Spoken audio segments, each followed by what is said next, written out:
Bela Adormecida, Branca de Neve, Cinderela. Uma pesquisa realizada pela Universidade de Brigham Young, nos Estados Unidos, examinou os efeitos persuasivos das realezas da Disney sobre as crianças. Segundo eles, as princesas dos desenhos reforçam padrões de gênero entre as meninas, além de afetar a autoestima. Quer saber mais? Então fique com a gente, está no ar o Educação.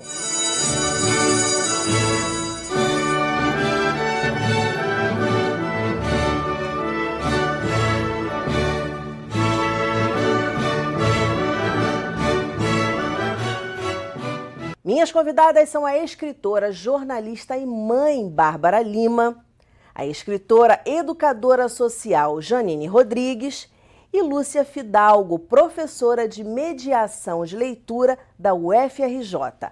Muito bem-vindas ao programa.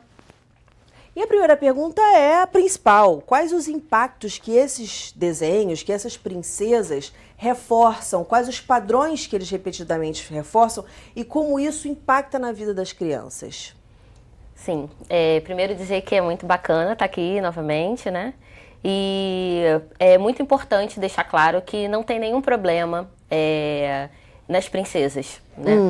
O problema, a questão é o padrão que é estabelecido e que é passado sempre da mesma forma, como se não houvessem outras possibilidades, outros comportamentos que também devem ser exaltados, né? Que também devem ser reconhecidos como comportamentos educadores e de referência, né? Então, quando a gente vê lá na telinha aquela princesa que é linda, né? Mas assim, é sempre loirinha, é sempre magra, é sempre rica. Se não é rica, vai ficar rica no final, né?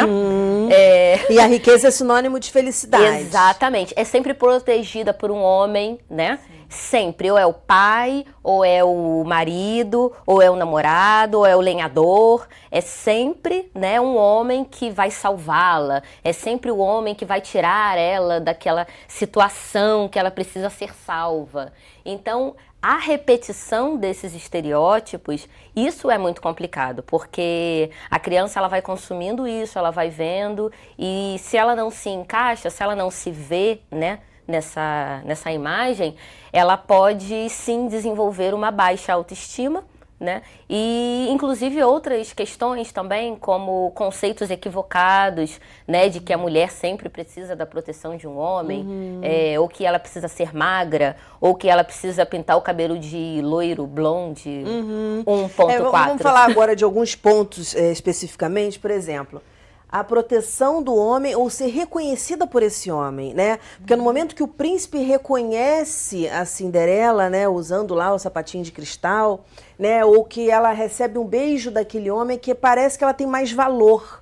É isso? E por isso que às vezes é bom que a gente faça as comparações aos textos das princesas e às releituras. Sim. Silvia Ortoff fez uma releitura maravilhosa com Ervilina e o Princês.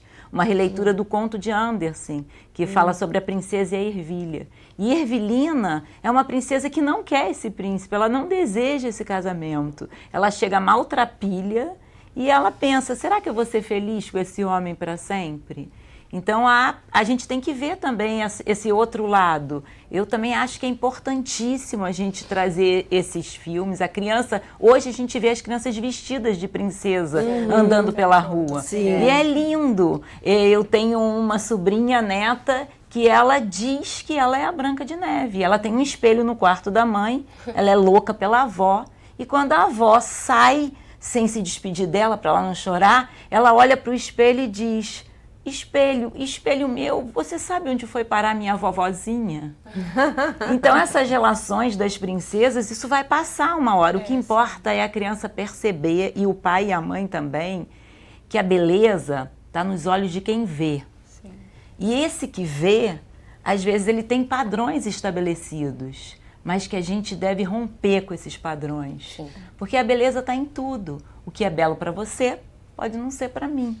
Então a gente tem que contextualizar, não deixar de contar, mas fazer essas relações com essas outras histórias. Exatamente. Eu percebo que, com relação ao Príncipe Encantado, realmente existe muita coisa. Tem sempre um Príncipe Encantado, né? Recentemente, o filme Frozen é até interessante porque o foco não é o Príncipe Encantado em si, né? O encontro com o Príncipe Encantado, mas é a história de duas irmãs, né? A história de amor, né, nesse filme, né, Frozen, é de duas irmãs e não dos príncipes. E com relação a essa questão da beleza e tudo mais, existem outros filmes da Disney também que ele foge desse padrão. A princesa não é sempre a loura e tudo mais, mas não sei se coincidentemente, não sei o que acontece, os filmes que fazem mais sucesso são esses, né? Mas, por exemplo, a gente tem a Princesa Merida, que é aquela do arco e flecha, a Valente, que tem um cabelão bem enrolado, vermelhão. E a master de todas, que é a Fiona, né? A Fiona. Exatamente. E a Princesa e o Sapo também. Princesa e o Sapo, a Diana, que é pobre, não é negra, exatamente. E que também não tá à procura do Príncipe Encantado, né? Mas eu acho que acaba fazendo mais sucesso esse padrão que a Janine comentou, né? Da princesa magra, loura. Mas existem outras princesas também que têm sido retratadas e talvez não façam tanto sucesso, né? Mas existem outras princesas também. Por isso é importante esse diálogo com Exatamente. essas outras histórias, né? Não é dizer, não pode ver isso, isso não é bom, não, mas o importante é poder dialogar, ver e fazer um exercício com a criança, né? O que é uma princesa de verdade? O que ela precisa ter? Esse diálogo eu queria que vocês dessem dicas de como fazer esse diálogo. Porque, caramba, elas acabaram de ver aquela produção maravilhosa, né? Até cheia a de gente cores, se né? Exatamente. Aquelas animações que têm mais expressões do que a gente, né? De olho, de sobrancelha, de boca, de tudo. Aqueles vestidos lindos. Então, quer dizer, é um negócio que envolve mesmo. E aí, como tirar, aspas, ela dali um pouco e trazer ela para uma realidade, usar o que dali é legal, é bom, mas ao mesmo tempo não deixá-la né, muito longe do que é a realidade. Como fazer isso? Eu queria de vocês algumas dicas até de atividades. Que a gente possa... Tem uma quantidade muito bacana de filmes, inclusive, não americanos. Né? Isso é uma característica muito forte aqui no Brasil, que a gente consome muito nos Estados Unidos. E tem coisas incríveis no mundo inteiro, inclusive na própria América do Sul, que o Brasil está inserido, né? Então, isso eu acho muito bacana. Tem filmes, tem livros incríveis, tem peças teatrais incríveis na Argentina, na Colômbia, né? Eu fiz um trabalho recentemente lá, fiquei encantada com o material que eles produzem lá, principalmente em Medellín. Então, da gente conhecer um pouco a nossa raiz, a nossa identidade latina também, porque essa identidade é o que faz a gente ter um sentimento de pertencimento, que para a criança é uma coisa muito importante. Esses filmes que a Babi falou, que são muito importantes e que têm uma representatividade muito bacana, como A Valente, por exemplo, eles ainda estão muito no papel de vamos fazer alguma coisa porque temos muitas princesas loirinhas. E o que a gente quer ver não é isso. Não são 10, 20 princesas que têm o mesmo padrão, e aí, para não dizer que não tem nada, a gente tem uma princesinha negra, uma princesinha indígena e uma princesa... Entendeu? A gente não quer uma coisa reativa. A gente busca o natural, né? A gente quer ver um filme, por exemplo, que represente a cultura cigana, por exemplo. Quais são as literaturas que a gente conhece, os filmes que a gente conhece, as peças teatrais que a gente conhece, que dialogam com criança, que falam sobre cultura cigana? Pois é. Ótima reflexão. Não tem. Ótima reflexão. Né? Então, quer dizer, a gente tem que pensar nisso. O pessoal que está produzindo, né, vocês que produzem, que escrevem, pensar nisso e também os pais procurar um pouco mais informação. Hoje com a internet dá pra gente ter informação, bastante material, bastante conteúdo, né? Eu acho que...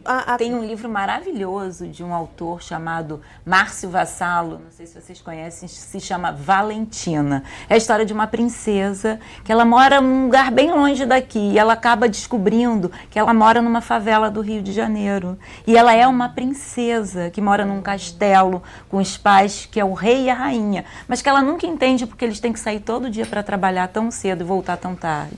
Olha que coisa linda, gente. O livro é um contexto maravilhoso, ganhou o prêmio de melhor para criança e ele fala sobre a nossa realidade sem Da forma como você está dizendo, não é para dizer que tem uma princesa negra, uma princesa índia, uma princesa... mas é uma dizer, princesa... estamos fazendo aqui o nosso papel, entendi. Então, Exatamente. esse livro, eu acho que eu trabalhei muito com as crianças esse livro, e eu fico fazendo, onde é que esse castelo, que é no alto de um morro, e aí eles vão sonhando, e quando eles descobrem que é na favela, quando ela resolve descer, né, que o pai e a mãe falam, é muito perigoso lá embaixo, uma princesa tem que viver no castelo. Mas é tão bonito como a criança descobre, que aí as crianças começam a pensar, a refletir sobre isso. A minha casa é um castelo? Que casa é essa onde eu moro? Por que um castelo? Por que um rei e uma rainha? Então eu conversava muito com eles a partir dessa leitura. E um outro que eu adoro, Até as Princesas Soltam Pum. Segura esse. Segura o pum.